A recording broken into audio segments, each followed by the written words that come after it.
এই বক্তব্যটি নেওয়া হয়েছিল কয়েকদিন আগে। এর আগে এই হত্যাকাণ্ডের নিয়ে একটি বেসরকারি টেলিভিশন চ্যানেলে আমার একটি বক্তব্য প্রচার করা হয়। সেখানে আমি উপদেষ্টা আসিফ মাহমুদের বাবাকে ইঙ্গিত করে একটি বক্তব্য দিয়েছিলাম।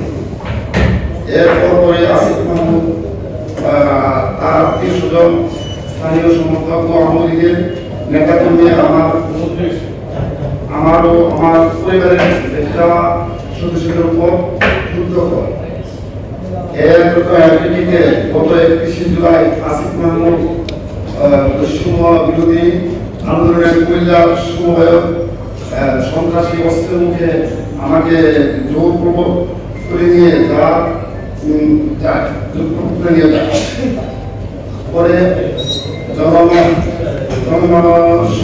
একটি স্থানে নিয়ে আমাকে মারধর করে ভয় দেয়। সে সময় তারা তাদের স্বজনদের বক্তব্য ক্যামেরার সামনে না বললে আমি ও আমার পরিবারের বাকি সদস্যদের মেরে ফেলার হুমকি। ফলে প্রাণে বাঁচার জন্য সে সময় তাদের সামনে বক্তব্য আমার ক্যামেরার সামনে বক্তব্য। প্রিয় সাংবাদিক, আজকের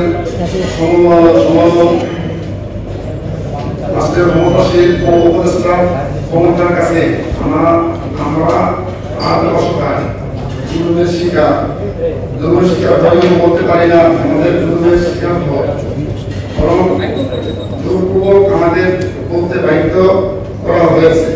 তাদের মিথ্যা অনৈতিক বক্তব্য উপদেষ্টা আসিফ মাহমুদের পরিবারের কাছে আমি ও আমার পরিবার অসহায়। আমাদের জীবন বাঁচাতে দেশের সর্বস্তরের জনগণকে কাছে সাহায্য করছি। আমি ও আমার পরিবার বিশ্বাস করি দেশের জনগণ যেভাবে দেশকে স্বৈরাচারদের হাত থেকে রক্ষা করেছে, ঠিক তেমনি এই জাগরের কালো হাত ভেঙে দিয়ে আমাদের পরিবারকে রক্ষা করবে।